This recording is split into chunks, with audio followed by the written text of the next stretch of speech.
Street Gymnasium at Easton Area High School, the site for tonight's East Penn Conference wrestling matchup between the host Red Rovers entering with a dual record of 4-3, taking on the visiting Trojans of Parkland, who come in to the evening with a dual record of 6-6. Good evening, everyone. I'm Mike Brusco, joined by my broadcast partner, Darren Danner. Darren, tonight an interesting matchup. Two programs that have certainly been to the top of the mountain, not only in District 11, but in the state of Pennsylvania.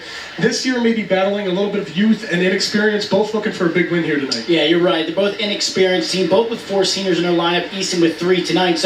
But they're progressively getting better, getting to where they need to be. But right now, this is a very even dual meet. It's going to be very interesting to see which team shows up, both young, which team can take the next step to become experienced here tonight. Certainly expecting an old school EPC matchup here tonight.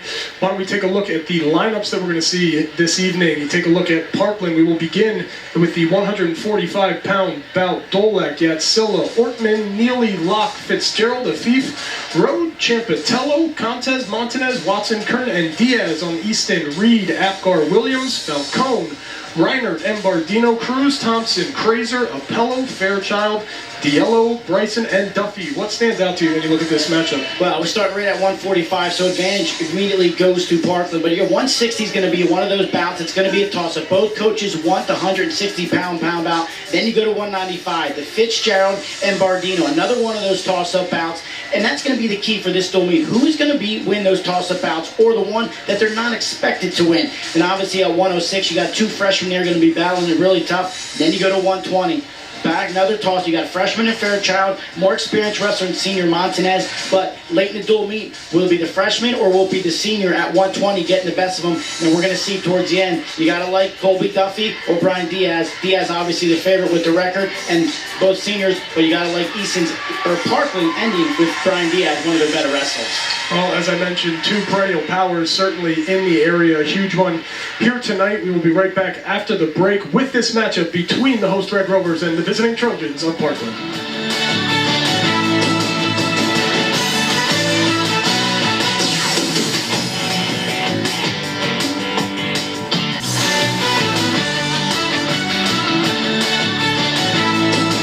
We welcome you back here to 25th Street Gymnasium at Easton Area High School. The host Red Rovers visiting Trojans getting ready to get things underway here with the 145-pound bout. For the home Red Rovers, it's Dylan Reed wrestling in that black singlet, taking on Joe Dolak from Parkland. Dolak with the early takedown gets the 2-0 lead right out the gate. Yeah, Dolak wasted no time. Senior freshman matchup here, immediately gets that takedown. Starts to be very aggressive from that top position, going far arm immediately. As we talked about in the opening, Mike, it's going to be interesting to see both these teams really doing a good job, getting better as coaches want them to get better. But 5 out of the last 8 matches, Parkland had won.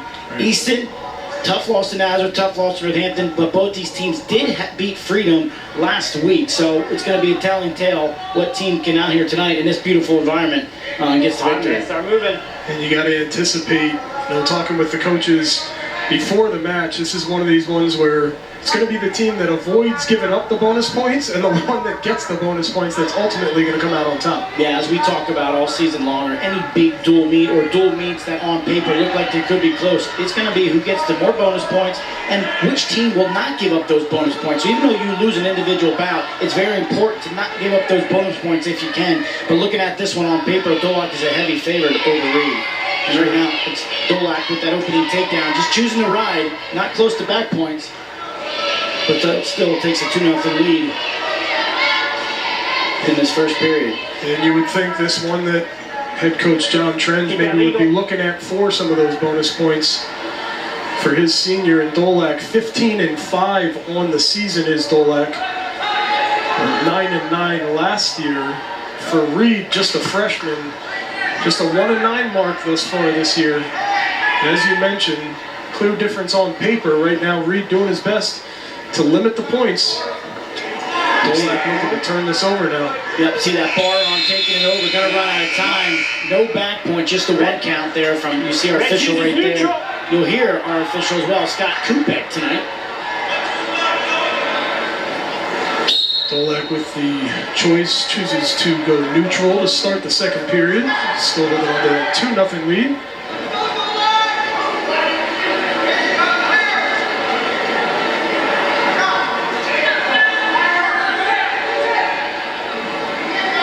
Both these teams competed in the Bethlehem Hurricane Classic back in late December, and there's only 2 matchups that we had, and actually Dylan Reed lost a 12-5 decision to Edwin Moya of Parkland, who is not in the lineup tonight for the Parkland Trojans. So this is a different matchup here than what we saw at the Bethlehem Hurricane Classic between the Easton and Parkland.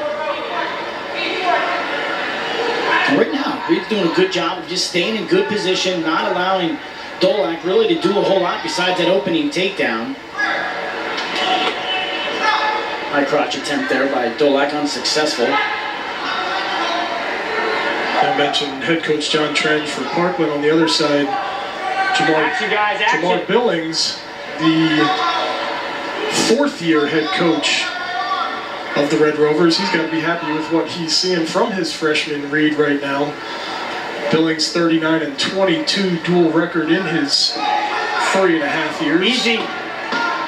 Yeah, Jabbar Billman, or Coach Billman, was one of the top wrestlers in Easton area school district, obviously. A nice takedown there, once again, by Joe Dolak. Jabbar Billman 9th on the career wins list for Easton. Progressively getting his teams better, lost some guys in the last couple of years to other teams. But doing a good job with this young team. And here you see that replay of the takedown by Dolak. Heavy on the head was Reed, tried to go ankle pick, not enough pressure down below. Dolak feeling that, easily gets the takedown, leads 4-0. Well, just 10 seconds left here in the second period. Dolak in control on top, looking to just ride this out, take that 4-0 lead to period 3, and that will be our score. Reed will have the choice. What do you want, Green? Entering the final period. Green chooses neutral. We'll go neutral. Dylan Reed, one of 4 freshmen in the lineup for the Red Rovers. And by this point in the season, we went through the grind of a lot of individual tournaments. Now we get into the heavy dose of dual meets for these teams.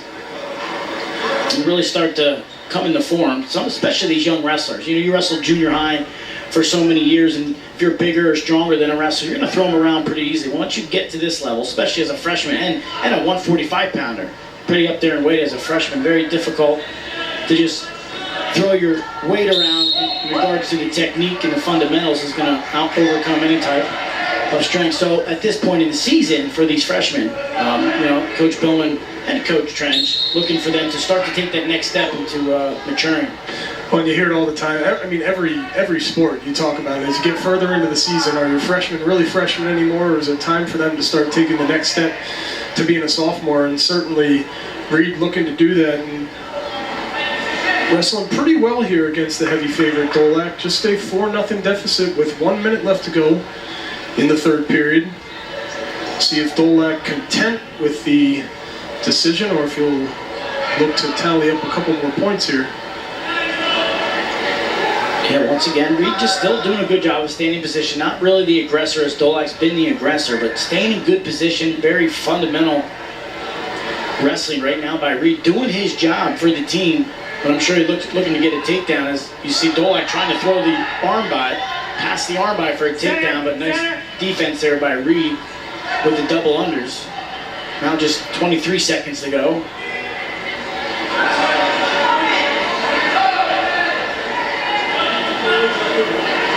Yeah, Dolak certainly seems to be content where he is, maybe a little bit uncomfortable with where to take his shots, but again, Reed, you said it, the defense that he showed was pretty impressive. It'll be Parkland's Joe Dolak getting a 4-0 win on the back of 2 takedowns. Decision for the Trojans, they'll take a 3-0 lead after the opening bout, but if you're Coach Billman, you're going to be pretty happy with what you saw from your freshman. Yeah, that's one of those, even though it's only the first bout, if it's dual meet is tight as we think it's going to be. You go back and take a look at that for Dolak or Reed not giving up any bonus points and fighting hard. 152 now. The host Trojans send out Anthony Apgar. Stays sophomore, another one of those young guys in the lineup for Parkland. Luke Yatsila, the junior. Yatsila with a 12-9 record on the season. It's another one on paper, probably favors the Trojans. And if you're Coach Trench, yeah, you definitely favored in this one, Yatsila. More experienced wrestlers we talked about. Yatsila in on a double is going to try to come out the back door, keep the hip flat of Apgar. Apgar hanging on to that foot of Yatsila. Ultimately, Yatsila does get the takedown. Take a 2-0 lead. 45 seconds into the opening period. And we will go back to center. Yeah, that's one thing watching Luke Yatsila last year, obviously a sophomore, only wrestled 9 varsity bouts, but when he did wrestle, very aggressive, just a goer. Started really trying to get, not pick up the sport, but get used to that varsity level last year. Now that he's 21 matches in this season, one of the favorites in the Parkland lineup. Yeah, Apgar getting a little aggressive. Gets the 1 point on the escape. You mentioned Yatsila last year as a sophomore, wrestled 9 matches, 6-3 record.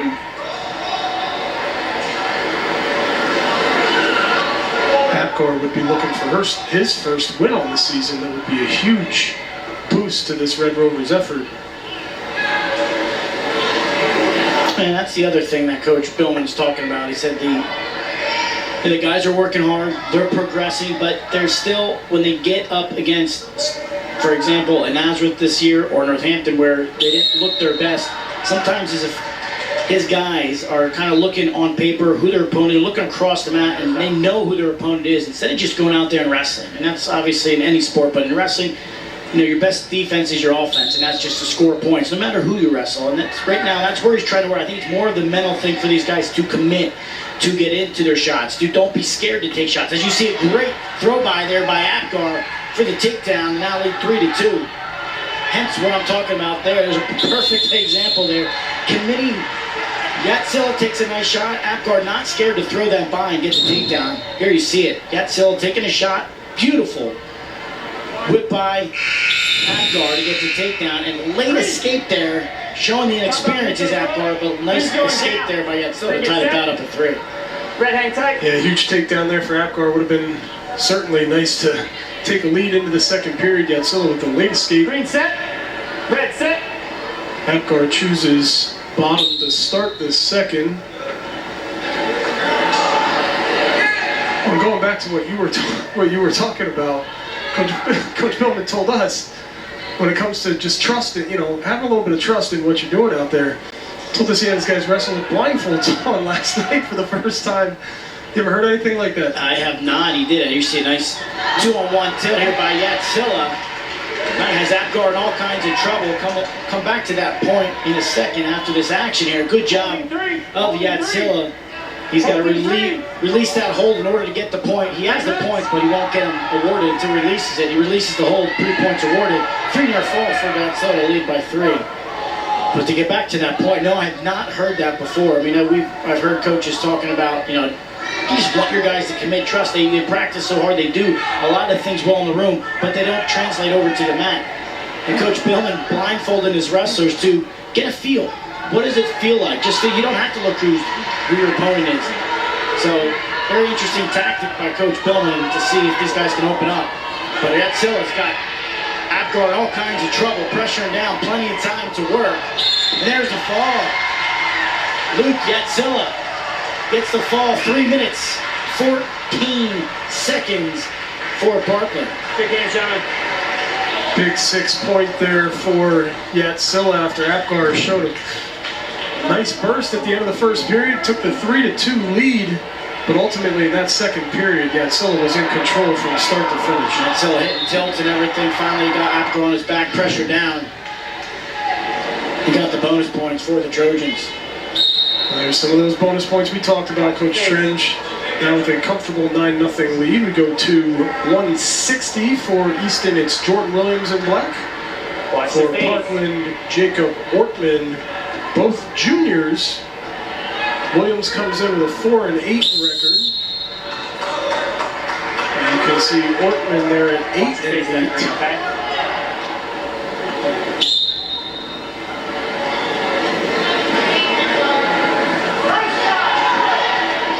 Ortman looking for the double, but we'll say that he went out of the circle.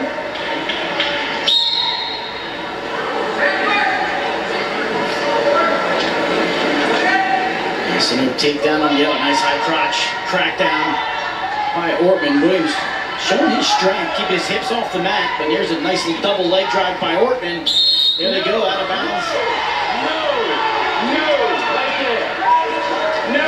The Parkland side thought that should have been rewarded the 2-point takedown. You hear Scott Kupak, our official, telling no. So in high school, for a majority, as you know, see Ortman staying on the aggressive. He's got to bring him down to the mat.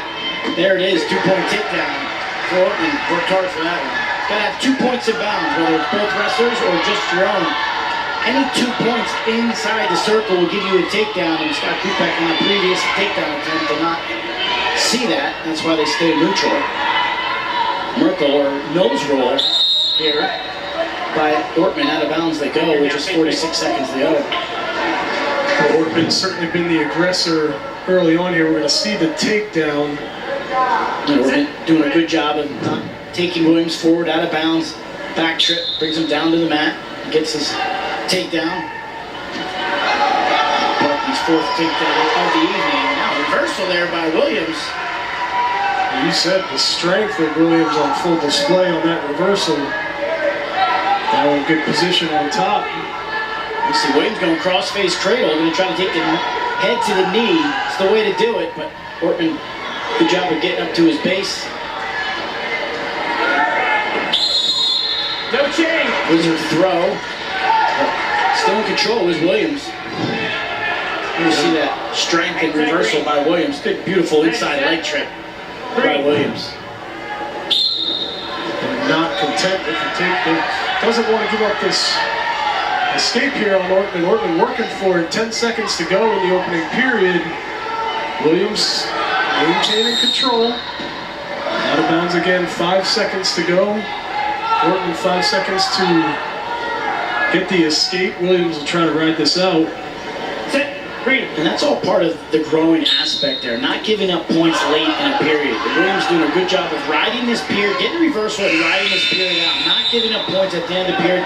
That in itself is growth from a wrestler in only his second year in a varsity lineup. Yeah. Ortman defers the choice to Williams. Williams will go down. Red, set. This bout tied up at 2 apiece as we begin the second period.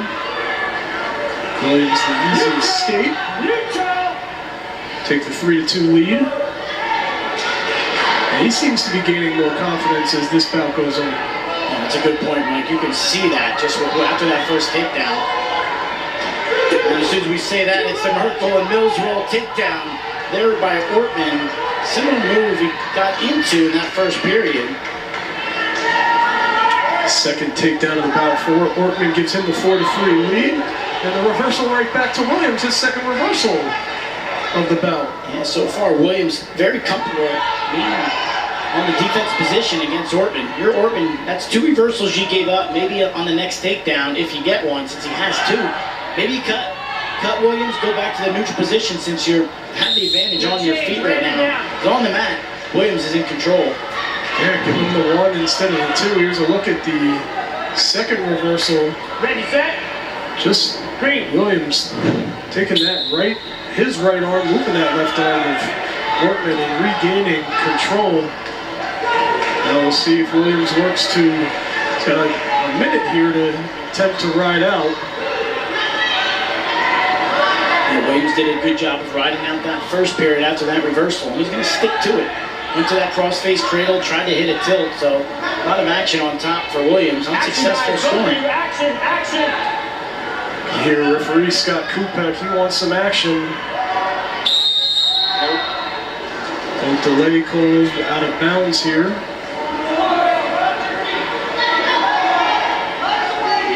Williams will remain on the top. 35 seconds to go in period number 2. Williams holding a 5-4 lead. Hey, can't slam down on top of him, okay? Get down easy on top of him. Wait until I get you set. Red, you set? Red, you set? No explanation needed from us. Easy on. That's great stuff. Scott Kupek telling Williams just a little aggressive coming on top. So he did get the caution, did Williams.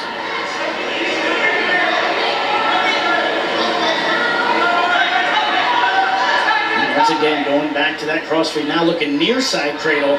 He might lose it if he can hang on to that leg. Still has 18 seconds to ride out.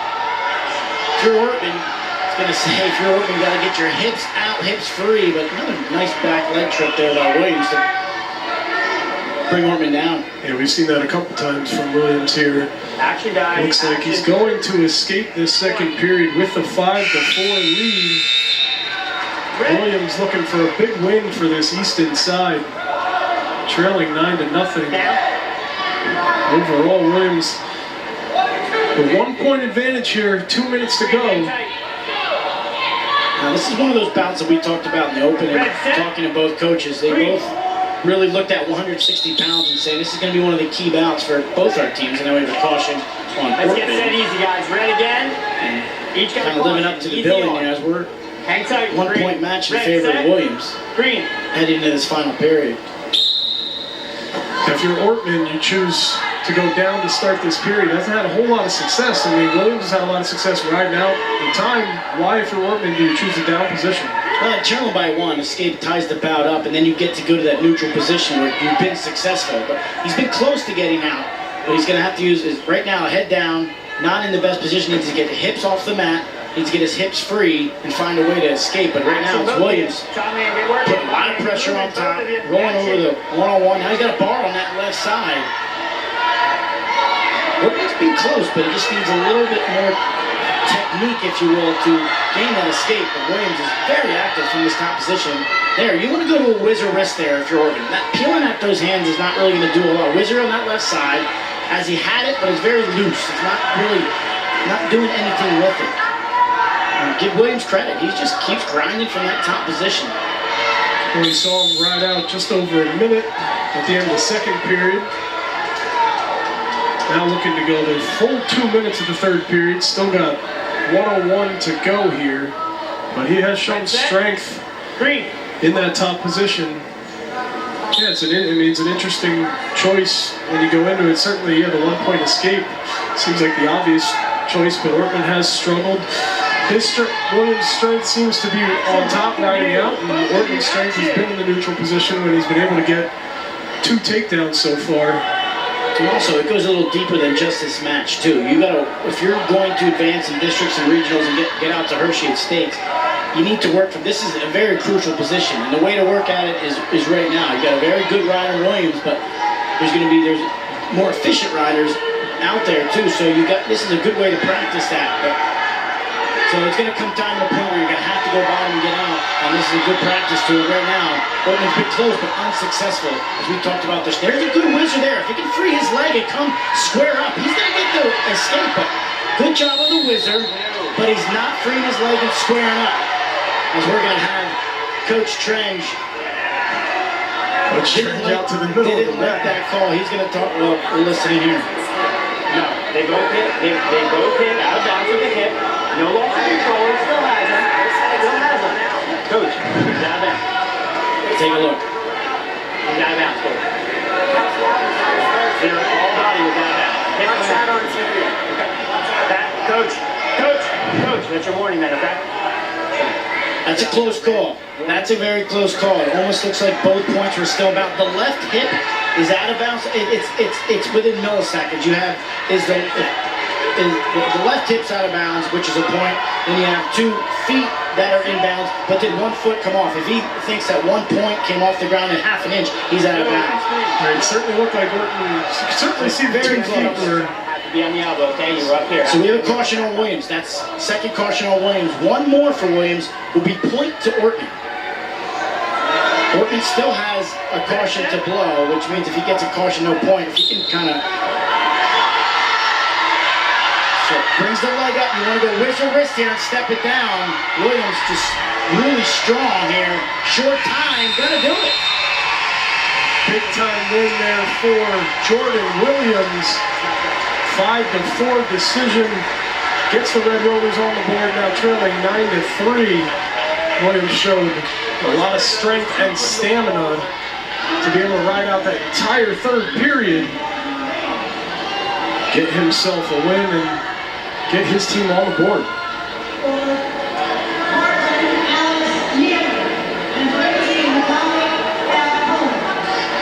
On to the 170-pound bout. Easton Dom Falcone, defending District 11 champ was Falcone last year. For Parkland, Alex Neely, just a sophomore. Falcone the junior, looking for some early points here. Still neutral. Still neutral. Falcone, one of the hammers here in the Easton lineup. Just a junior. 8th regional champ last year. 8th in the state last year for the Red Rovers as a sophomore. Just coming in with 2 losses. Both those two with Nazareth's Connor Hertzik, Red set. who was 8th last year in states as well. Only has 2 losses on his record. So not to be ashamed of those losses there against Connor Hertzik. So, but Falcone, one of the hammers here for the Red Rovers. 1, 2, 3. Rack up, yep, near full points early. Holding 3. 3 back. Be rewarded 3. Quickly out to a 5-0 lead is Falcone. Now where we saw Williams content to ride out on top, Falcone's going to continue to try to score. Holding 2. Holding 2. Holding 2. Looking at 2 more near full points here.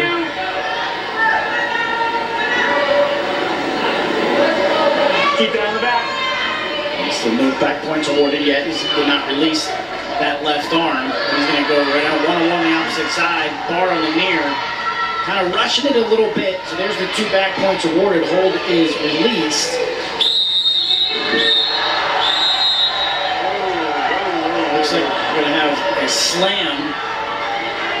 So penalty point awarded to Neely for the slam on Falcone. I think that was more because it was after the whistle as much as it was him dropping him on his head. That's a good mat return, but I think it was way after the whistle. And Scott Kupek is now telling Falcone that, and he agreed. So it was more of about post-whistle action than it was slam. As if you all know, if you get slammed and you can't return, it's a disqualification for that wrestler who slammed the kid. So that's why it was a crucial call. But Neely, not affected by it. He wanted to go right back at him. Yeah, you could see his intensity really picked up a notch. Despite that, Falcone still holding 2 near fall points, looking for more. 2, 1. Neely knows he's in Watch that arm. for a real fight here. So 2 more points going to be awarded at the buzzer. Falcone take a 9-1 lead in period number 2. Again, that 1 point for Neely, a penalty point awarded on a slam that occurred after the whistle, after the 2 wrestlers had gone out of bounds. Thank you. Go neutral here to start.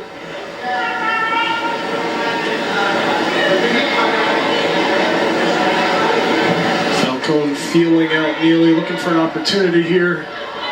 Takes the shot. So takedown for Falcone. Just kind of sitting back, kind of got double bar arm, reverse double bar arms, if you will. Just pressuring down on the head and shoulders, and there it is. The fall for Dom Falcone runs at 2 minutes and 30 seconds. Just like that, we have ourselves a 9-9 tie score. Exactly what you needed. Field coach Billman and the Red Rovers take another look at their junior defending district champion Don Falcone getting the fall. Yeah, Falcone just kind of knowing where he's at, kind of has Neely trapped underneath, kind of has the reverse double bar, just holding both arms and just pressuring down, all his weight on top. Not a usual pinning hold, but an effective one at that. We'll move ahead tier 2, 182 for Parkland. You see Marcus Locke, the junior, at 5-12 on the season. Red Rovers and Isaiah Reinert, also a junior, 11-5 on the season. One of the more improved wrestlers for the Red Rovers. Coming in 11-5, but really wrestling well as of late. Getting a big win against Nazareth Drew Cleary back in January 3rd. He's going to open the scoring with the takedown. About 30 seconds into the opening period. 2-0 lead for Reiner.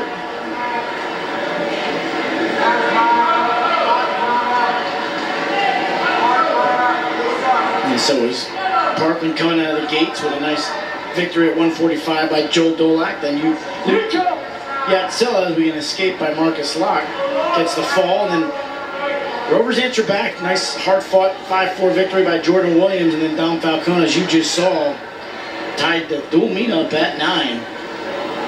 So 1 fall apiece, 1 decision apiece for both teams. As we're in the 5th bout of the night, 182 pounds. You had to think, you said it as it happened. You know, right now that 160-pound bout certainly coming in at 145 and 152. Parkland with the advantage. Center. At 170 with Falcone going out there. The Red Rovers would have the advantage. 160 was a toss-up. Right now, Easton with that big victory from Jordan Williams. We'll see how things play out and how important that'll be down the stretch. Right now, it's Reiner looking for his second takedown. He will get it. Takes a 4-1 lead. 13 seconds remaining in the opening period. Right now, Marcus Locke just looking to run this time out, and he will do so. It'll be Reiner taking that 4-1 lead. Defer. Red defers. Green. Green's going down. I got to be careful not to talk over Scott Kupek, because I'd rather listen to him than listen to me. I know that.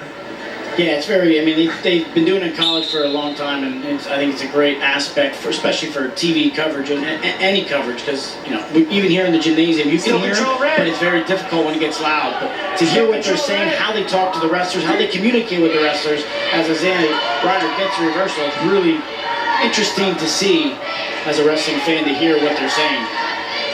Well, I think it's also a really good learning tool for, you know, for people that are maybe just getting into the sport and want to watch and kind of learn what's going on and why things are being called the way that they are and how the points are tallied. So, yeah, it's a great, you know, there's a lot of value in it. And we are certainly proud to have that and be able to provide that to you, to our service electorate, TV2 sports watchers. Another takedown there for Reiner. He's going to go up 8-2 in the match on the back of 3 takedowns and a reversal. Back points coming now. Looking for the fall is Reiner. Looking for back-to-back falls for the Rovers.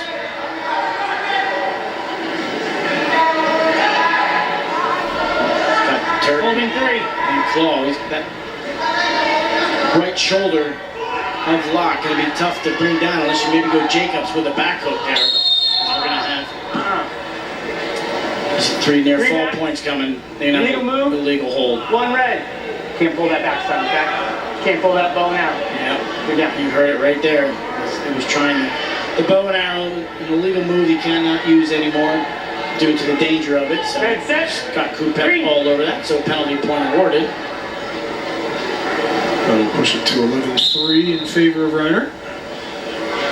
Go on top here with 37 seconds and counting in the second period. Reiner in full control so far in this one.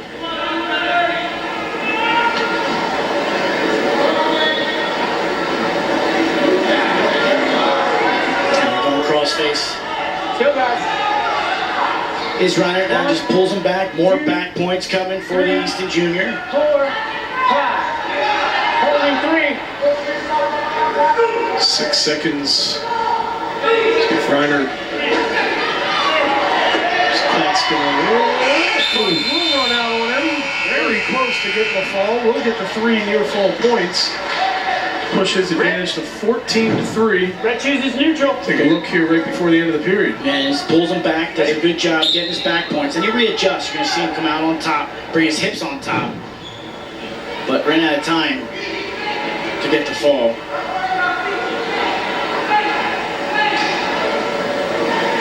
So a 14-3 lead for Reiner. Going to get 2 more here, pushes it to 16-3 now, 2 points away from a tech fall. At the 4th takedown of the bout for Reiner. He's going to look to end this thing with near fall points. 4, 5. He's got to keep him there if he wants to get the fall. Once he releases that hold, the match will be over. As he locked up the technical fall. He's going to go half, try to sink that deep, doing a good job. Oh, good job of Locke. Fighting off. Easy. Locke avoids the fall and the 6 points. Instead, it will be 5 points to the Red Rovers. Thanks to a 19-3 victory for Isaiah Reiner. More bonus points there for the Red Rovers. They take a 14-9 lead as we head to the 195-pound bout. Going to see another freshman for Easton, Anthony Embardino. Just 2-4 on the season. He's going to take on Garrett Fitzgerald Jr. for Parkland with an 8-5 record. Well, another one of those bouts that we highlighted. That 195-pound bout. Easton got the toss up at 130 or 160 pounds. I'm sorry. Now we move to 195 pounds. And see which team can get the toss up here in this dual meet.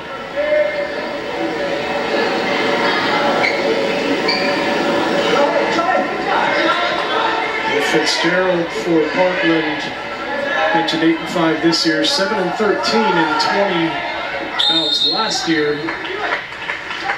For Embardino, of course, just a freshman, did finish in first place at the 187-pound level in the District 11 Junior High tournament last year. So Embardino certainly used to success. Still getting his legs underneath him as a varsity wrestler. This would be a great experience for him and would be a huge win for Easton if he could pull it off.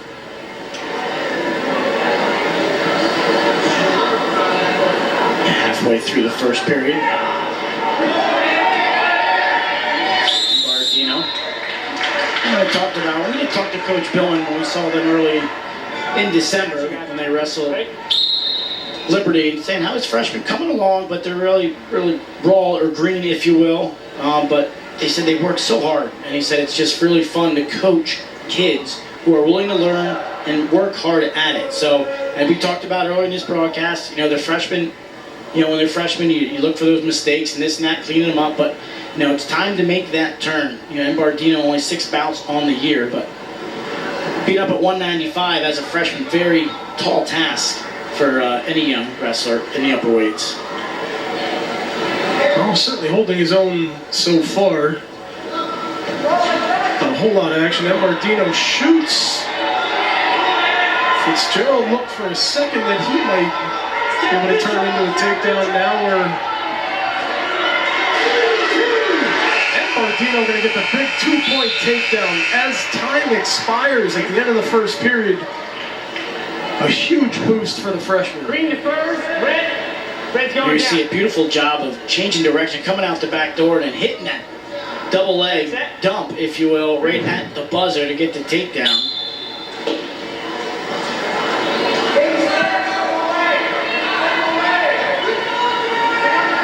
Neutral. The escape for Fitzgerald makes it 2-1. We've seen that clock be a factor so far a couple of times. Certainly Embardino squeezing that takedown in before the end of the first period. They had to do a double take to see if Embardino was truly a freshman. That was a veteran experienced move there. Hit the high crotch, couldn't quite get the dump. Then went out, came great height, came out the back door and finished right at the buzzer, which is, and I talked about this, Mike, earlier on. Scoring points at the end of a period is so critical as a freshman there to know where it was on the mat and how much time was left to finish that was quite impressive.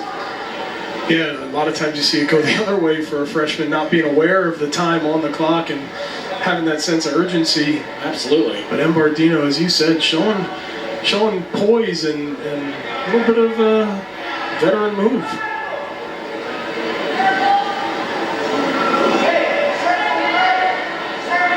But these guys just going head to head, staying square. Stay center, guys.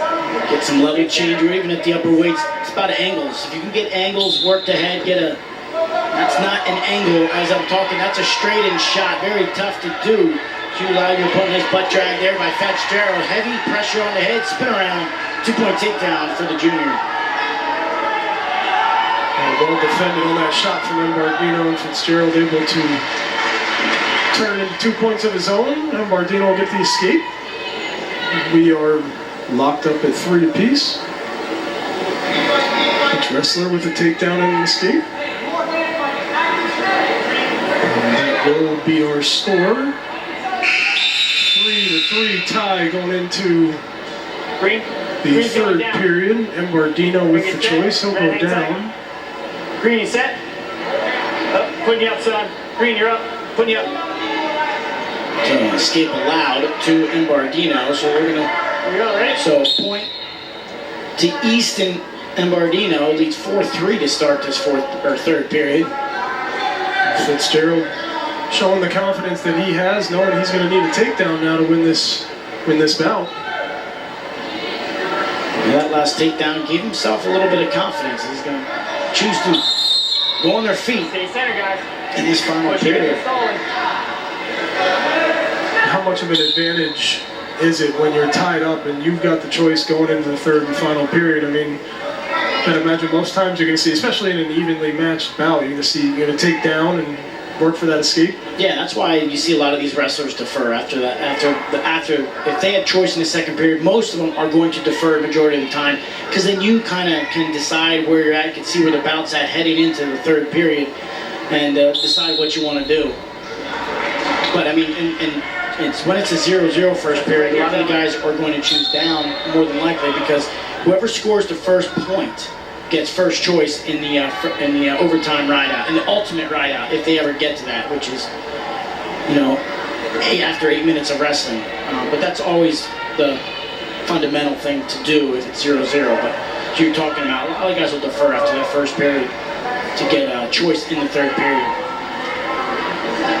Well, that Embardino escape, if you will, to begin the third period. The difference right now, 40 seconds left. Fitzgerald has got to put a little bit of pressure on here. If you're Fitzgerald, and I was just going to say, if you're going to allow the escape to start the period, you got to show aggressiveness, and he hasn't shown it till then. And that's the way you commit on a shot and finish a shot there by Fitzgerald. He kind of, his ears were ringing or whatnot, but he knew something was coming. He's going to have to ride this out now, not allow the escape from Embardino. 10 seconds left here for Embardino to try to work out of this. To one of the toss-up bouts, could swing in Parkland's favor just 2 seconds ago. And that will do it. Garrett Fitzgerald, a very patient third period, waiting for that opportunity, and ultimately gets himself a 5-4 win. Now the toss-up bouts that we talked about, one apiece here. Do you look at Fitzgerald finishing this one off? Yeah, beautiful high crotch and finish there. High crotch to the double, nice leg drive, and finish for the Parkland Junior. You get the big 5-4 victory as we head to our 7th bout of the night at 220. 14-12 now in favor of the home squad. For Parkland at 220, Zeta Afif. For Easton, Matt Cruz. A couple of sophomores. Cruz at 10-4 on the season. Afif comes in at 7-10. And so far, I mean, what we expected from these two teams matching up. Very close bout. Anything stand out to you from what we've seen up to this point? 6 matches in, 3 bouts apiece. Only difference is Easton getting a technical fall and more bonus points with that technical fall at 182 pounds. So, on the scoreboard, we're kind of going 14-12 in favor of the Red Rovers. It's tight all the way through so far, 3 bouts apiece. So, halfway point here after this bout. A lot of good wrestling to happen here, and this should be another good bout. Matt Cruz, really big sophomore, had a very decent year last year, finishing 6th in the district as a freshman. Very methodical wrestler, just will stay in good position. Not real high energy, wrestles hard, but he's not a high energy wrestler, if that makes any sense. But stays in good position, does not allow himself to get in bad position, so that's why he does very well at 220 pounds. Very good from that top position as well. So here's a Zaid Afif. You got to wrestle a really smart bout here. Good hand fighting by both wrestlers. And that has been the majority of the first period. Both guys on their feet, hand fighting. We go out of bounds here with 24 seconds Go guys. Center. left. Center guys, come on. No score just yet in this one. Ready?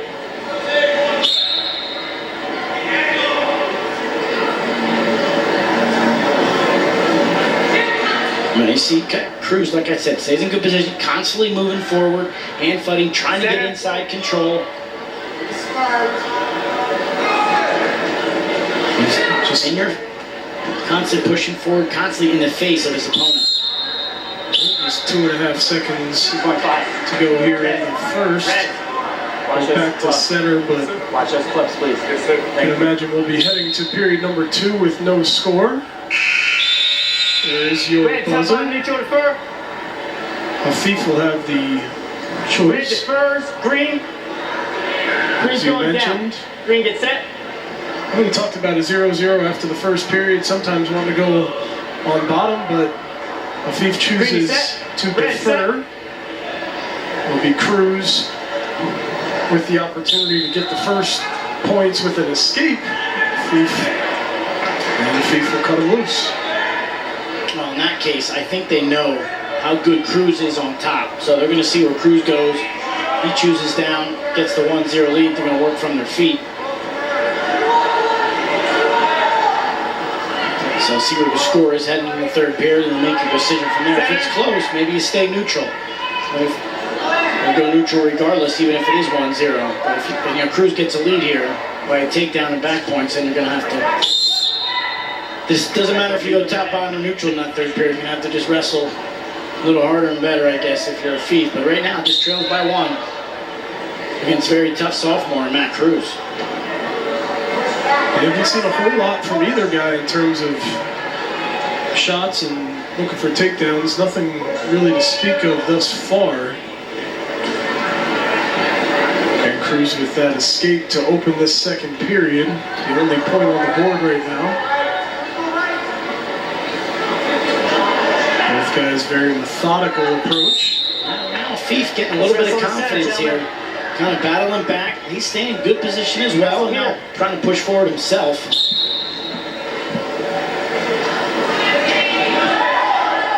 Just an easy throw by there by Cruz. He's going to have to return Afif to the mat to get the takedown, and does just that.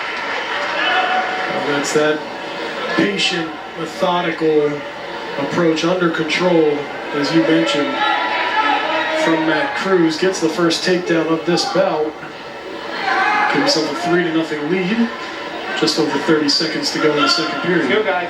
And now Cruz trying to go to work from that top position. He's got 101 on the left side. Going to try to roll that under and put it on the back of the Afif. Tight waist on the right side.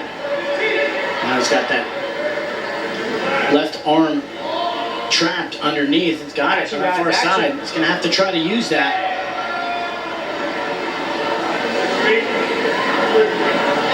Oh, yeah. Cruz going to ride out that remainder of that second period. Red, your choice. Top, bottom, neutral. Take a 3-0 lead here to the third period. Red chooses neutral. Afif is going to go neutral here. Let's go, John.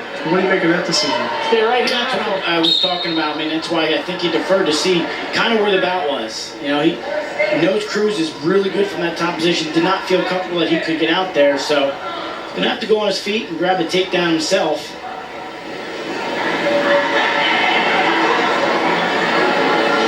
It's all right if you want to go neutral in that third period, trailing by 3, but you're going to have to kind of push the action. And we saw Fitzgerald do that last period, allowed the escape. Didn't really push the action, but kind of waited for his moment, got the late takedown, and a big 5-4 victory. In this case, Fife trails by 3, not by 1. Yeah, going to need a takedown and either some near fall points or 2 takedowns. I mean, you name it, but 1 takedown and an escape from Cruz still gives them a 4-2 lead. Well, Fife's going to have to get aggressive here. 1:15 to go in the third period. Cruz will continue that Easy. controlled approach. He knows what he's up against and what he needs to do to finish this one off under a minute. Center.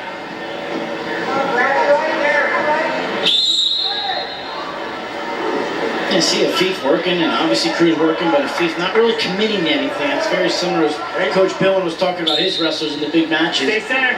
You know, just not committing to or not having the confidence to attempt or grind through some shots. You see a Fife there, good job of controlling the head, but not really promoting action on his own bit. That's just a little bit of a fear of commitment. And there you see a shot attempt. I wouldn't call that a commitment, but a shot attempt, but Cruz all over it for the 2-point takedown. Cruz easily runs around that shot from Fife, gets his second takedown of the bout. Now in clear control with a 5-0 lead, under 20 seconds to go.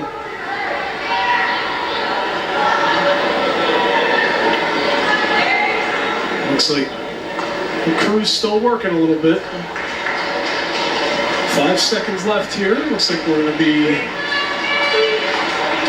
content with a decision win for Matt Cruz. 5-0 is the final. That'll push the Easton advantage to 17-12. Another big win for the Red Rovers in what was maybe a toss-up bout at 220. We'll move ahead to 285 here. For Easton, Jaden Thompson, the senior. For Parkland, Nick Rode, also a senior, Rode at 15-9 on the year. On paper, you would think this is a favorable matchup for the Trojans. Yeah, on paper, I agree. Looking at Rode, but Jaden Thompson, just first-year wrestler, did not wrestle last year, so senior coming out, trying to help out his fellow teammates. Senior at that too. Got 3 seniors in the lineup tonight. Brett Scalzo at 138, not in the lineup still. Got bitten by the injury bug. Expect him back next week or possibly later. Coach Billman told us. So. And we should mention senior night here at Easton High School. So Thompson was honored along with the rest of his senior class before this match. What a way to go out on senior night. Not that this will be the last time that we'll see the Rovers wrestle this year, but on senior night for Thompson, this would be a huge win for him over a really quality wrestler in Nick Rode. No, absolutely. That would obviously, Rovers up 5. That would really keep the ball and momentum rolling here for the Red Rovers. So it'll be a big win for Thompson and then also for the team as well. But right now, both guys just hand fighting a little bit. Heavy on the head. Not a whole lot of action in regards to offensive attempts. Clock winding down here, just 10 seconds to go in the opening period. Not a... No, oh, nice. Thompson decided to get aggressive with about 2 seconds left on the clock and just ran out of time. We had an opportunity there. Coach Billman talked about confidence and not committing and just wrestle whoever's in front of you, not the name. Well, that's how you do it right there. You commit to that shot. Well, it ran out of time, but that was a very well shot and beautiful leg drive there by Thompson. You can see he's a big, strong kid. There's no question about it. You can look at him. See the size not only in the upper body, but in his lower body. You see on the scoreboard, Nick Rode takes the 1-0 lead. Rode opted in the down position to start. Thompson elected to go to neutral and submit that 1 point. So Rode has the lead now. And you talked about power and strength. He actually has a 23-pound advantage over Rode, does Thompson. A bigger frame for Thompson, but don't sleep on Nick Rode. His 15-9 record will tell you that. He as well did not wrestle last year, so you have two really, in a sense, when I say did not wrestle, they weren't even on the team, they did not wrestle, so they very fresh and green wrestlers here at 285 pounds. Take that into consideration, and the size advantage that Rhodes probably, or disadvantage that he has probably in most of his bouts. I mean, at 15-9 on the season, you got to be really happy with that if you're Coach Trend with a first-time wrestler. Absolutely.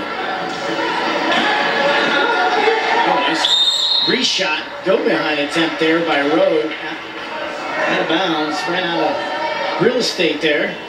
Stay center, guys. We'll see if Thompson carries over any confidence from the end of that first period. Just a couple seconds away from what would have been a takedown for him, but so far, similar to the first period, a lot of hand fighting.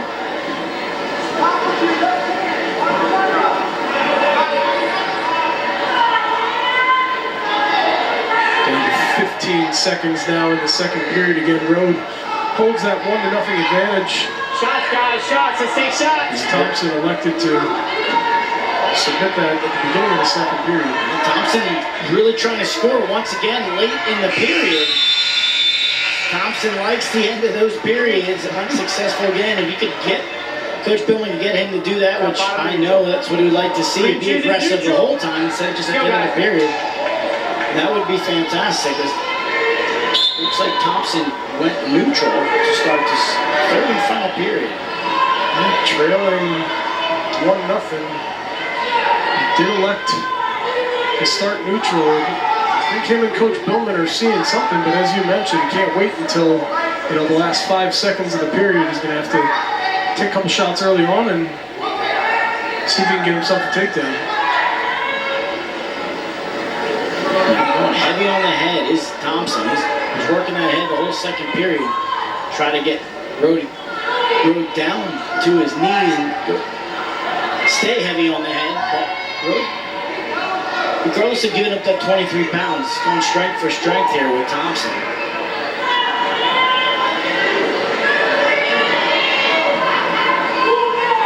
Action, guys, action, action! Here's Scott Kupek again, calling for the action. And that's what you want if you're Thompson there. You want to get Rode off balance. Get him down, I was going to say, get him down to the mat or off balance. Rode is the one to get a Thompson off balance and down to the mat and get a takedown. You see the quickness of Rode making the difference. There, he gets the first takedown of the match. Now leads it 3-0, trying to hang on. Thompson working to get out of bounds.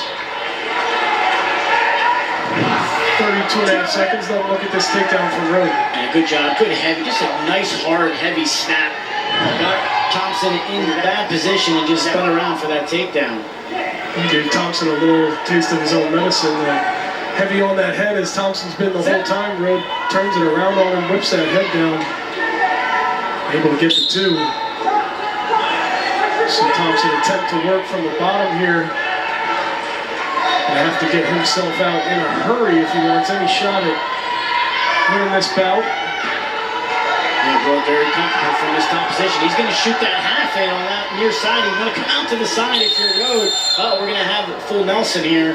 Point awarded to Thompson. Can't even touch those hands when you go under both arms. So Rode with the full Nelson kind of opens it up a little bit. If you're Thompson, reversal ties it up. Quick escape takedown, but he's going to have to explode off the whistle. Tries a hard sit out. 5 seconds left here. Road. And your reversal. Jaden Thompson for the 3rd period in a row, trying to make something happen late, and this time gets the reversal. I don't even think there was a second left on the clock. Here you see, talking about he likes scoring at the end of the period, just a quick wrist roll. You hear the reversal, you see the reversal, then the buzzer. We're going to sudden victory. First point wins. 1 minute on their feet. Any type of points given up. You give up any points, you lose, obviously. So unbelievable finish from Thompson. We saw that Thompson trying to score after every period. There's a beautiful shot by Rowe. And they're going to call a technical violation of Thompson. Here it was. No takedown on Rowe. Technical violation on Thompson for fleeing the mat. And that's going to end this bout. Unfortunate way for it to end. Stay right here for that. You're going to hear that you see assistant coach Jeremy Hartram over there with Scott Kupek. And on the ball. Take a look at this. Eminent takedown, turn, dove out of bounds. That's one technical violation. But he's got to at least turn. I mean, he dove out of bounds. There's not much I can do about that. Here's the explanation saying he needs to turn and face to defend, or there he just, according to Scott Kupek, blatantly ran out of bounds to avoid the takedown. So it's a 4-3 winner. Yeah, maybe turn. I didn't turn. Yeah, what a way to end that. I mean, it wasn't necessarily the most action-packed first 3 periods, but the reversal at the buzzer for Thompson, and then ultimately,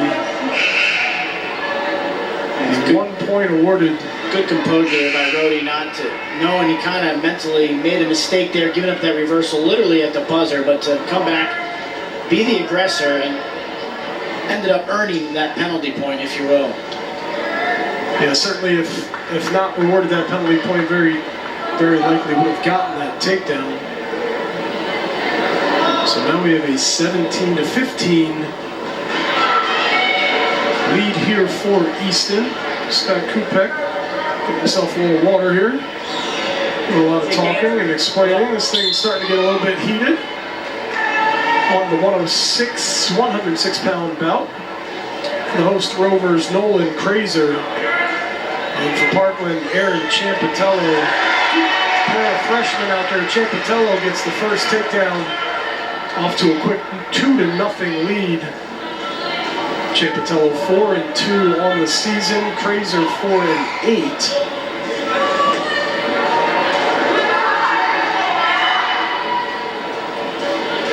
Champatello doing a good job of really being the aggressor and coming out very strong with that opening takedown. Now he's going to look to ride Kraser. Action, guys, action. Well, this bout included just 6 bouts remaining here. So everyone will be very important in determining the winner of this match. Champatello looking to put his team back in front.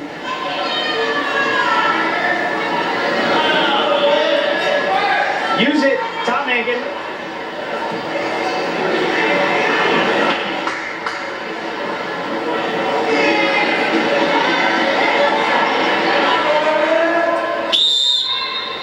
Trying to work that half. Champatello. Out of bounds. Green set. 36 seconds to go. The last 4 bouts have gone back and forth. We saw Isaiah Reiner at 182 get the tech fall for Easton at 195. It was Garrett Fitzgerald, the 5-4 decision. 220, Matt Cruz took the decision 5-0 for Easton, and then most recently at 285 we saw that sudden victory for Nick Road of Parkland, 4-3 to put his team back to 17-15. Nolan Kraser does get the escape. Now 2-1 in favor of Champatello.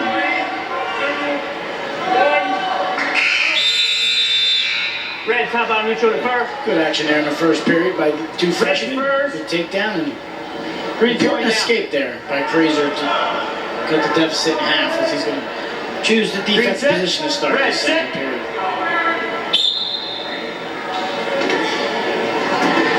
And one escape on the board already. You look for a second one here. Tie things up.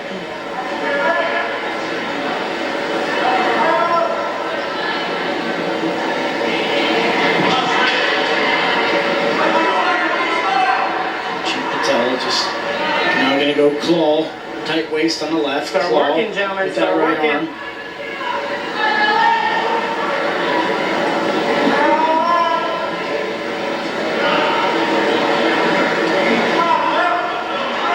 Now he's going to throw that left leg in, put the boots in.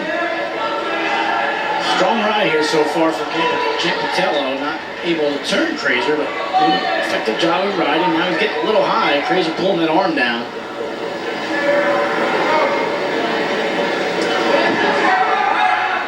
Crazer, again, the freshman, was a 5th place finisher in junior high last year in District 11 at 92 pounds. Right now it's Ciampatello in control on top. Trying to work that power half, trying to stuff that head. Crazer doing a good job of bellying down, not allowing to get turned.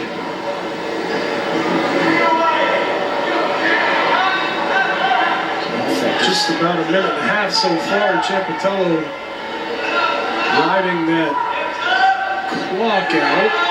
Crazer. Once again, Ciampatello getting a little high. Crazer reaching out. He can put Ciampatello in all kinds of trouble. He let go of the leg, which was a good idea there by the Parkland freshman. But if you're Crazer, job of staying aggressive there. What a recovery. Very true on that. A great recovery. Not giving up any points. You're riding out that whole second period. Yeah, very close for Crazer there to possible reversal, escape. So he'll get that right hand around the head of Ciampatello, but Ciampatello fought hard to maintain position, ultimately rode out that entire second period. Going bottom to start. Holding that 2-1 lead, now 3-1, the escape for Ciampatello. Only takedown of the bout. Crazer is going to need one here. And there's that takedown, just taking the first period, kind of just like a double leg kind of tackle right through Crazer. Just a little more power and aggression there for Ciampatello. Still control red! Still control red! Still control red! Still control red! Ciampatello ultimately cuts Crazer 5-2. Ciampatello seeing something that he feels confident in here, looking for more points. He's going to try to work from this neutral position. Heavy on the head, spin around, will get him the takedown, and there it is. Third takedown of the bout for Ciampatello. Now a 7-2 lead, just under a minute remaining. Cuts Crazer again. 7-3. That's what you want to do if you're Crazer. You want to be on the attack. Don't let your opponent control the ties and do everything. And Ciampatello kind of leans back. He'll get some back points here for Crazer. So nice takedown there by Crazer. Still trails by 2. Gonna have to go to work on top with 29 seconds to go. Action both men! Action both men! I don't know if that's what Ciampatello was expecting. With a couple of takedowns and cutting Crazer. And then Crazer comes back with his first takedown of the match. Now working on top with just 12 seconds remaining. Action both men! Let's go! Action both men! Crazer not really close or able to turn Ciampatello. Not going to get it done. And this one will go down in the books. Aaron Ciampatello, the 7-5 decision over Nolan Crazer. That puts the Trojans back on top. 18-17. Remember, Parkland opened this match with a decision win from Joe Dolek, and then a fall in favor of Luke Yatsilla. They had the early 9-0 lead. Easton had battled back. We move on to 113. Another 2019 district champion for Easton, Braxton Apello. Still neutral. District and regional champ, finished 7th in the state. And he's going to start this with a takedown. Apello gave Easton's 11th takedown of the night. Look for him to go to work on top, and he's going to work very quickly. Has all kinds of trouble, gets a fall in just 31 seconds for the Rovers. Kick in, Jack. Well, for Easton, your 2 district champs have done exactly what you needed them to do. Take another look at this. Apello, you said it, 31 seconds for the fall. Yeah, he just threw the bar arm in and just stepped over and got Easton's 2nd fall of the night. Now puts the Rovers up by 5.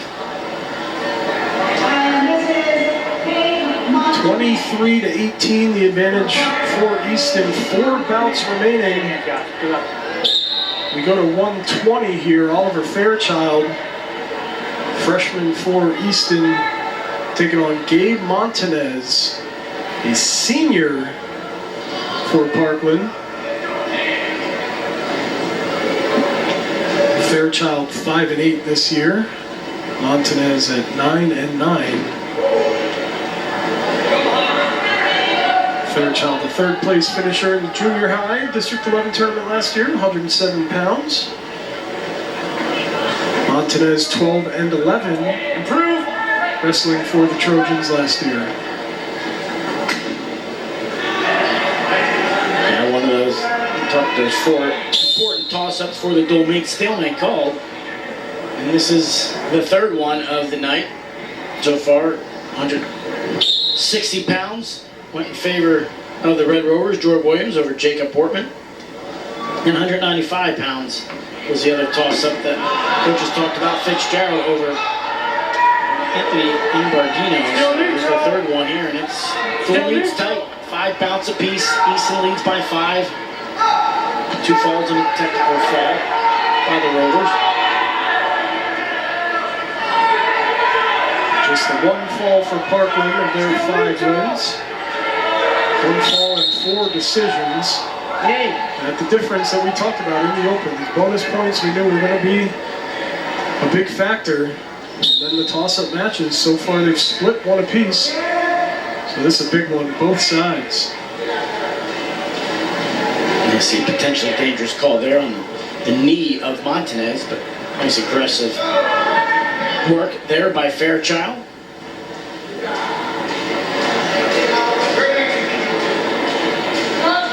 20 seconds to go here in the opening period. Still scoreless. Montanez working the head of Fairchild down here. Potentially dangerous call on the throat. Not Gotta be on the chin. Gotta be on the chin. I'm gonna say that. You gotta be on the chin. Can't grab the throat. So it's got Kupek all over that. Potentially dangerous. No points. Just a stoppage of wrestling. And this one going to be scoreless heading to the 2nd period. Fred's going down. Face me, son. Choice Face goes me, down. Son. Green, hang tight. Face me, son. Red set. Let's see Green what guy. Fairchild can do on top. Immediately to his feet. Neutral. Up and out is Montez. So quick escape. I'm going to go to work with the 2-on-1 on the near side.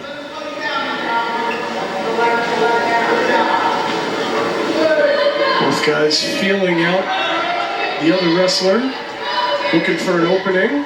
There's Fairchild in again on that left leg of Montanez, unable to convert the first time. Oh, out of bounds they go. No control. Easy up. Good action there by Montanez and Fairchild. Stay here, guys. I mentioned the 9-0 start from Parkland with Dolak and Yatsila setting the tone. Coming back, Jordan Williams got that big swing bout win, 5-4, and then Don Falcone with the fall. 2 minutes and 30 seconds onto his bout with Alex Neely. Improve. Tied things at 9 apiece. Isaiah Reinert for The Red Rovers followed with a 19-3 tech fall. You see the action start to pick up here between Fairchild and Montanez. See Fairchild fairly close to a takedown there, but Gabe Montanez showing the veteran experience, the senior experience, keeping that wizard, not panicking, getting his leg free. So Fairchild close to that takedown there, but couldn't quite convert. Montanez with a good wizard defense.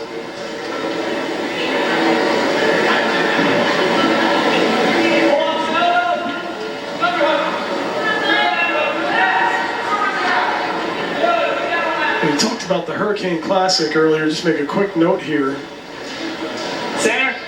For Easton, Braxton Apello, Dom Falcone, Matt Cruz all finished second. For Parkland, their best finisher was Brian Diaz, who we will see at 138 in the final bout this evening. He finished fifth. So Diaz, certainly a guy that the Trojans will look to rely on heading to that final bout, see if they can get things a little bit closer. We're going to go to the third period, still just a 1-0 lead. Green's going down. Gabe Montanez of the Trojans. Get set, Green. Oliver Fairchild going to go down to start this. Look for an escape to Green tie set. things up. Red. There you see the inexperience of Fairchild. He's been on multiple shots, but just unable to finish against Montanez. Doing a good job of getting in, but just unable to finish. You do see that with younger wrestlers. Sometimes when they hit the wrestling room, they practice a move in steps, 1, 2, 3, instead of making a move, just one single move and converting the takedown out of it. So, but now it's Montanez really stretching out. Fairchild there on bottom, trying to get the deep power half, or half I should say, with the legs in. When you talk about a toss-up maybe between two guys skill-wise, sometimes the ultimate determining factor is experience. Certainly Montanez, the advantage there, being a senior, Fairchild just a freshman, as we talked about. Chill, action both men, we're just laying here.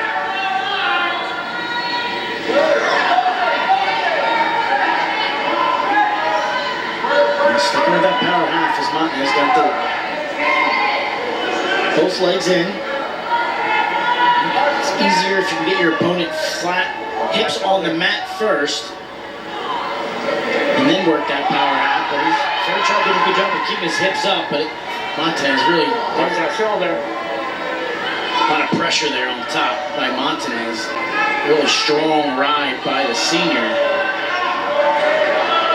And no real threats from Fairchild so far. Under 30 seconds to go here. Now Fairchild trying to work to his feet. Montanez pulls him right back down. Montanez goes to that crab ride, gets sloppy. There's a 2-point reversal for Fairchild. Gonna take the 2-1 lead.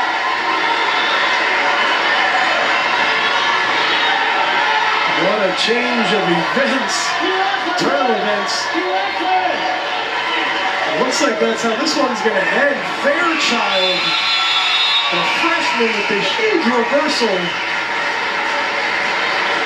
Just under 20 seconds left in the third period. And that is the difference. A 2-1 win for Oliver Fairchild. And that is a huge blow to the Parkland Trojans. Easton now on top 26-18 with 3 bouts remaining. Yeah, you see, good job of Fairchild, not panicking. You see the clock up there without 18 seconds to go. Got in that crab ride, threw the leg out. It's good action. 2-point reversal and rode up Montanez out for the 2-1 victory. So we move to 126. Easton, Anthony, Diallo, the senior, 4-7, taking on Caleb Watson, another senior, 9-9 on the season. So in these youthful, inexperienced lineups, we get a matchup of 2 seniors with a lot on the line.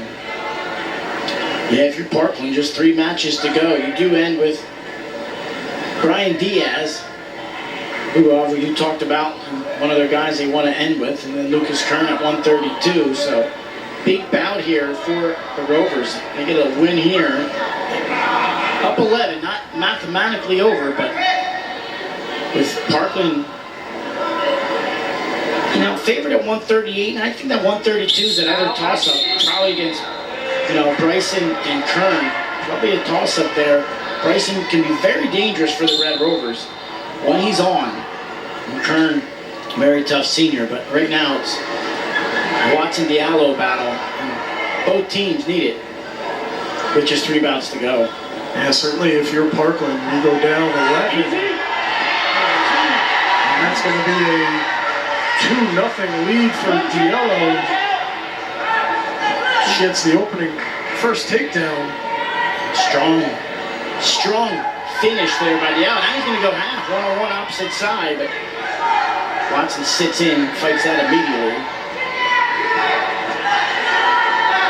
This to finish a thought. If you're Parkland, you go down 29-18, then you're asking, and this is trouble, although Watson able to slide the head out. And Diallo tried to hit that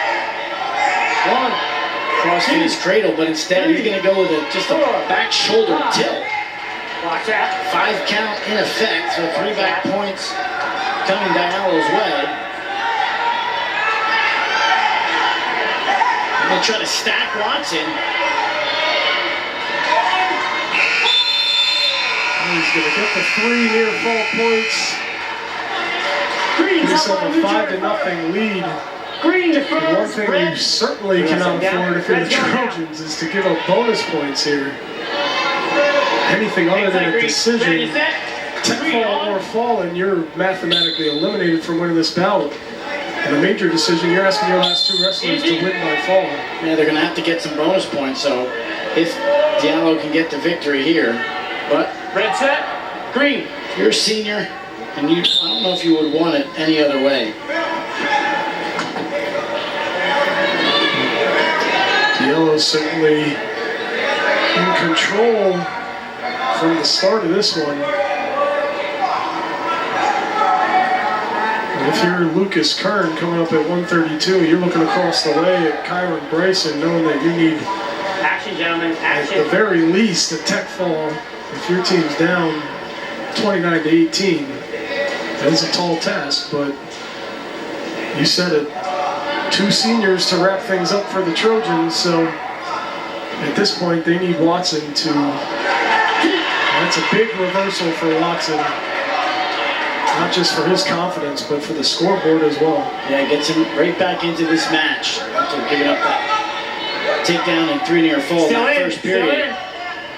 Now Watson's going to try to go to work on top. He's going to go through that right leg in, go power half. Out of bounds they go. 55 seconds to go. Green, you're down, son.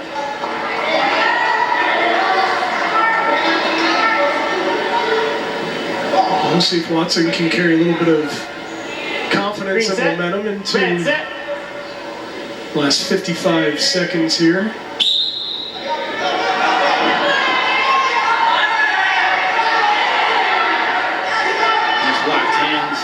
On Watson, going to be a penalty point awarded to Diallo, but action is not stopped for this, so you see Scott Kupek still holding. He's got a reverse cradle tight. Oh, there's a huge fall and clinches the dual meet for the Red Rovers. 3 minutes and 26 seconds. Take another look at this. What a finish from Diallo.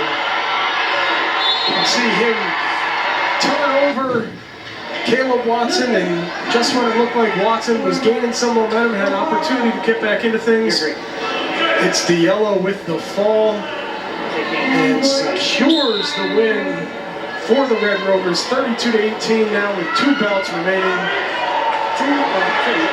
And this is Lucas Kern for Parkland. Coming out strong and getting the takedown. Has a cradle locked up, but Kyron Bryson. No, let go. Potentially dangerous. Green, you're down. Out of the gates, quick action here. But that quick takedown by Kern, potentially dangerous call. Green set. Red. Yeah, this bout started so quickly, didn't get an opportunity really to introduce the two wrestlers mentioned. Kern, the senior, 15-5 on the season, 20-9 last year for Parkland. He is looking to make something happen. Kyron Bryson, the junior for the Red Rovers, 6-5 this year, 15-14 last year, finished 16th in district.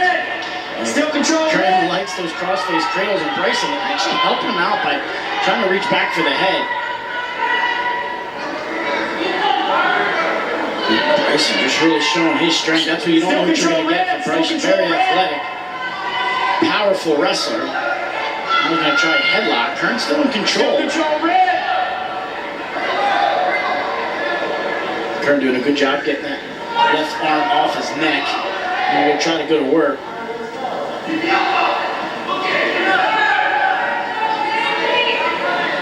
Peterson attempt here by Bryson.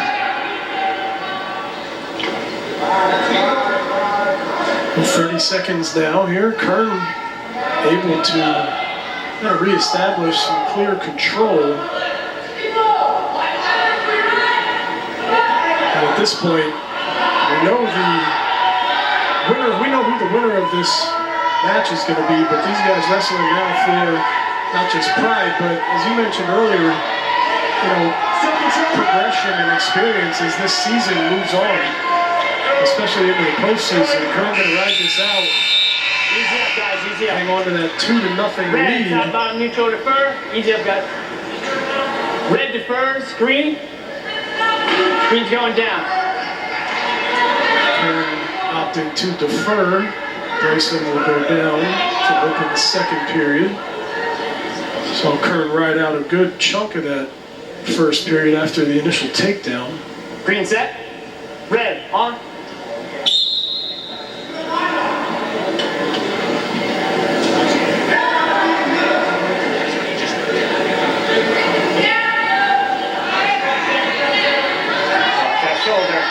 Watch that shoulder. Once again, getting a little high is Kern, as he was in that first period, but did not give up any reversal or escape.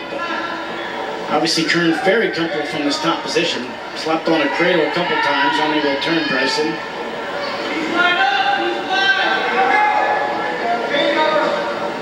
Now, with only one bout remaining after this one, I would be remiss not to talk about or inform our viewers that we actually had, Parkland has 12 girls on their team. Easton has 5. And we got an opportunity today in the JV match to have the girls wrestle the girls. The atmosphere that we saw for those 4 bouts, I'm not going to lie, was as loud as I've heard it in 25th Street Gymnasium in a long, long time. And this is going back to the late 80s and early 90s when I was a kid watching these bouts. It was amazing watching the coaches, watching the male wrestlers, their teammates, just cheer them on, be involved. Everybody, the stands were going nuts. They were sitting around the mat. It was one of the really cool things that we got a chance to see. And all those girls put in as much hard work as the guys, and then an opportunity to wrestle here in front of a packed house. Yeah, it was incredible. Certainly something you don't get the opportunity to see very often. And you said you can't even put into words the atmosphere. You did a really good job of it. Blood stoppage here. You got on your shoe there. Maybe we'll get a little opportunity to look at some of the action that you just talked about. On cue, like it was almost planned. Now we took videos and shots of some of this wrestling. There you see Casey Kruzak, one of the assistant coaches for Parkland, and Brooke Zumas, 2 girl assistants for Parkland. Casey Kruzak and an Easton High School alumni wrestled at Campbellsville in Kentucky. Here you see one of the wrestlers here for the Trojans. Actually, it's Mackenzie Del Vecchio getting the fall. Here in the second bout, 113 pounds. There you see one of the Easton teammates of Destiny Silva cheering her on. She went up against Sage Trumbauer at 120 pounds, 113 pounds, I'm sorry. Here you see the fans in the back, the teammates just really excited. Now here you see Kayla Reiner of Easton going up against Georgie Butch of Parkland. And there you see Kayla Reiner putting Butch in all kinds of trouble. You see Coach building ties all over the place. Coach Hartram, teammates into it. Here it is. You're going to see Kayla Reiner get the fall for the Red Rovers, and I can't tell you how loud it was in this gymnasium. And then our final bout of the girls wrestling for Easton, it was Cameron Nunez going against Lucy Schilling of Parkland. It was Lucy Schilling getting the best of Cameron Nunez. But great job by our TV2 crew. You see the girls there. You see Coach Trent, Casey Kruzak right there on your right, Brooke Zumis right there on your left in the pink. Two instrumental coaches. And Coach Trent told me an interesting story that I'll talk about here. There you see Casey Kruzak on the right currently, and then Brooke Zumis on the left there. I talked about Casey Kruzak on the right, an assistant coach for Parkland, EHS, Easton High School alumni. Coached at Nazareth for a little bit, girls. Coached a state champion last year for New Jersey, who actually, they have girls wrestling in New Jersey, which Pennsylvania is lacking. It's been around since 1998. Yeah, I mean, it's impossible to watch that, and especially to have watched it live, Yes. and to not feel what that meant to the girls that were out there. And they've got every right, and they deserve to be out there doing exactly that. I mean, the atmosphere was as good or maybe better than what we've seen. It was. I went over to match. Coach Snyder and Coach Mahalko, and I said, that was amazing. I need to get these girls' names because our crew did a good job of getting the video, and they need the recognition. Because like I said, they're in that room every day with these guys. You saw how excited their teammates were for them to wrestle girl on girl. Because the only competition they get is girl on guy, because it's not a sanctioned sport in the state of Pennsylvania, which I'll say again is lacking in many things, and that is one of them. Because as you noticed, Mike, I've been around wrestling. I'm 40 years old, been either wrestling or involved with wrestling coaching or through TV. I have not seen an atmosphere like that or excitement by everybody, coaches, fans, crowds, and teammates. And that's not a lie. We had to ask a number of people to kind of sit down and they were all stop around jumping around as much as they were, because the excitement was what it was, just so that we could get the shots, because we knew how important it was, we knew how neat it was, and we wanted to be able to recap that and show some of the footage. And as you said, I mean, we thought we were going to get a stoppage at some point. The second you mention it, we get the blood stoppage here and an opportunity. So somebody was looking down on us to be able to give you guys an opportunity and the viewers to kind of be a part of what we all got to experience right before the start of this varsity match. Absolutely, it was quite the experience for everyone, I think, and I'm glad we were able to bring that to you as we head back to it. Now back to this exciting bout between Kern and Bryson. 2-2. Now it's going to be 4-2 in favor of Kern. Late period points. And now possible reversal. And here it is. Back. Reversal to reversal.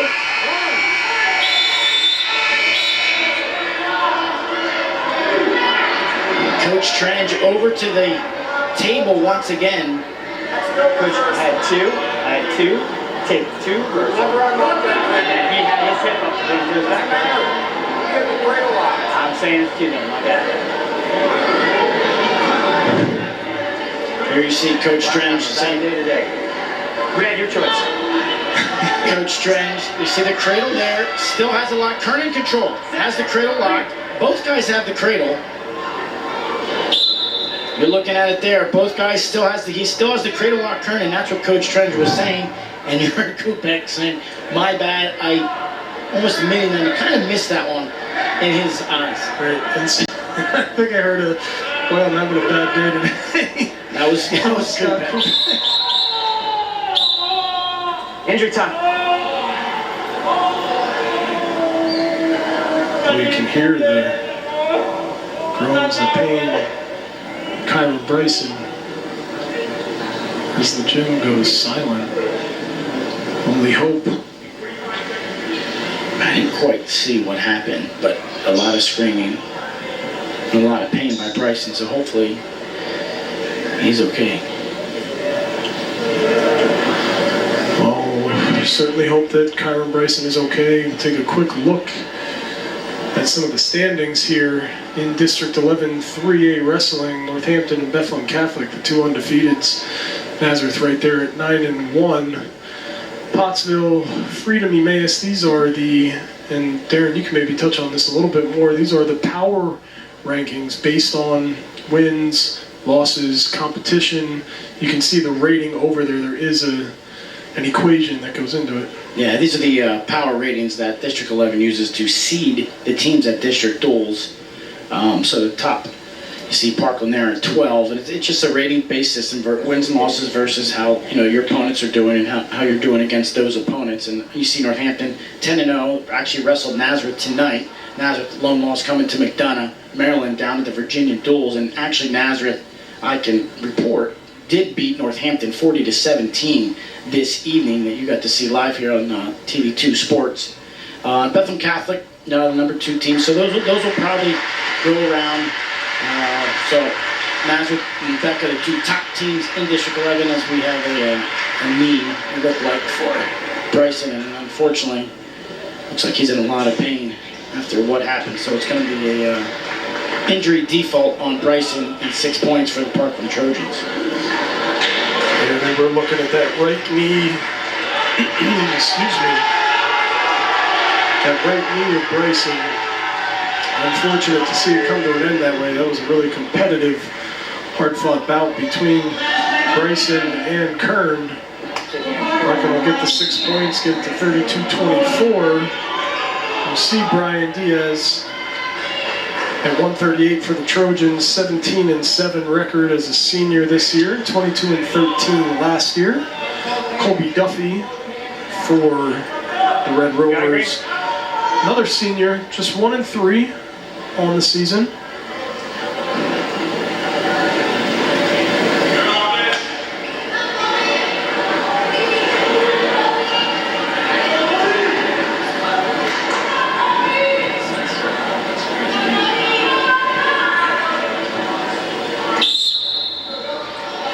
Those will go out of bounds. Come back to center here. Tough matchup for Duffy, who's again only wrestled 4 bouts this year. Nice throw by there. And he is out here competing and taking a 2-0 lead. You see Duffy, nice heavy hands, good snap down, and nice whip there, chin whip there. Well done by Colby Duffy. We talked about senior night. One of the 3 seniors in Easton's lineups here tonight. Love to lead the 25th Street Gymnasium with a win. Yeah, with a win over a really quality opponent. There's Diaz coming back with a takedown of his own. Diaz will cut Duffy loose. Duffy awarded the 1-point escape. Now has a 3-2 lead. So we approach about a half a minute to go here in the opening period.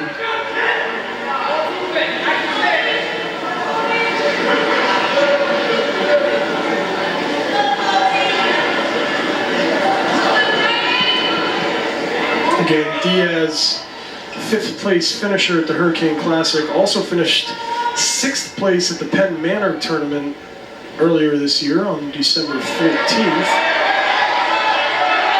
Here's Duffy again controlling the action. Not going to get the takedown, but will take a 3-2 lead in the second period. Green defers, red. Red's going down. Duffy defers his choice. Diaz will go down. Green.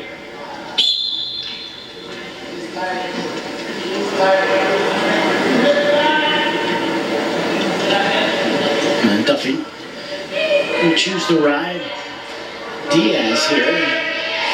Throw some wrist to the mat. And trying to slip in that left leg, but Duffy doing a good, Diaz, good job of not allowing that leg to come in. I'm gonna roll that under and try to spiral ride to clear that hip, but escape, give it an immediate escape. It's Diaz trying to get that takedown. Gonna try to come out that back door. Does just that. Nice job, nice takedown there by Diaz.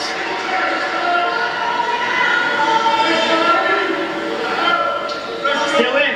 Oh, quickly should mention, you touched on it close to the beginning of the broadcast, but just a little bit how these 2 teams got here. We talked about Parkland didn't get off to the greatest start this year, but had won 3 in a row. Their last three, last week, all 3 of them last week. Got a big win over Freedom, 34-31. Beat Pocono Mountain West, 54-16. Knocked off Central Catholic, 59-14. They also hosted the Parkland Duels on January 4th, where they wrestled Hempfield, Souderton, Del Val, Boyertown, and Central High. Not to be confused with Allentown Central Catholic. Got wins over Souderton and Central High in there. So that's where you talk about 5 wins coming in the month of January after a little bit of a tough December. Only win in the month of December was over East Stroudsburg North. A 40-35 victory. Yeah, and that's a lot of that has to do with Coach Trench being a first-year coach. Very green, a lot of wrestlers. Great turnout in the junior high, great turnout in the varsity. Like I talked about earlier, they got 12 girls on the roster. So a lot of wrestlers, just very green. And what I mean by that, just very inexperienced, just not lack of wrestling. But Coach Trench, a very good technician. Obviously a very good wrestler of his own, 3-time All-American at Lehigh, 2-time runner-up, 2-time state champion for Parkland, 144-16 career record, but quite a technician, really learning how to incorporate that to his students/wrestlers. He's very excited to be able to coach these guys and teach them wrestling. Well, if there's one guy you want running your program, I mean, it's one of the most decorated wrestlers in the history of the school. You got to feel good about the future of this Parkland program, certainly with him at the helm, and then again, a lot of these young guys. 10 guys. Yeah, him running that Lehigh Valley Wrestling Club that he has, and now being able to translate that to the high school level and teach kids wrestling, teach them about life, and it's where he's matured to, as he's still fiery, but he has told us as 5'4" lead for Diaz is maturing, and these kids are allowing him to do that, and they're very excited to be wrestling for Coach Trench and what he brings to the table. Not only, and it's hard if you're a Parkland Trojan, you see John Trench in your wrestling, your coach. Very difficult not to look up to that and respect who he is, teacher at Parkland, as in the high school, and also obviously his credentials speak for themselves, and bleeds the Parkland red and white. And last individual district champ for Parkland was 2015, Omar Haddad, at 220 pounds. So it's been a couple years since they've had one. They won their first district individual team title in 2010, won another in 2014. And if there's a guy that can bring him back to that level, I think he is a good choice for the Trojans. But we got a 5-5 bout here. We're not at 5 between Diaz and Duffy. That's Duffy. Diaz in on the leg, but Duffy in better position. If you're Diaz, you got to try to raise up, get some height. Bring that leg up. You did a good job of getting it on your neck. Now you need to get some height with it, but it's Duffy trying to lock up a cradle. Looks like he has a near side cradle locked up. He's got it. Takedown, Duffy.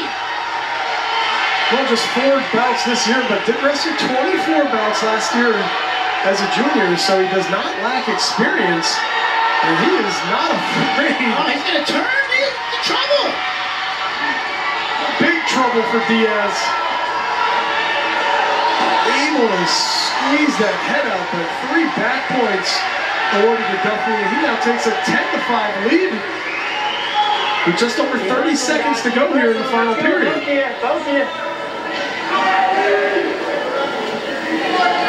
You can hear the excitement that's still in this gym. There's a stalling warning on Diaz. Duffy really feeling himself now in this final period. Scoring all 5 of his points, 6 points in this period to get a big 10-5 victory. And he's going to lead his last match at 25th Street Gymnasium with a 10-5 victory.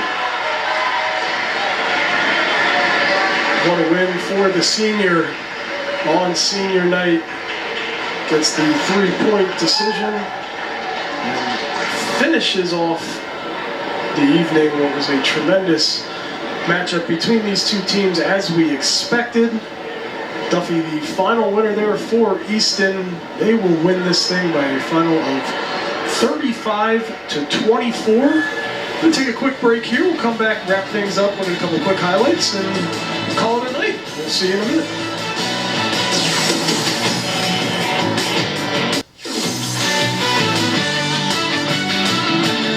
Welcome back to 25th Street Gymnasium here at Easton Area High School, where we just saw exactly what we expected between the host Red Rovers and the visiting Parkland Trojans, an old school East Penn Conference wrestling matchup.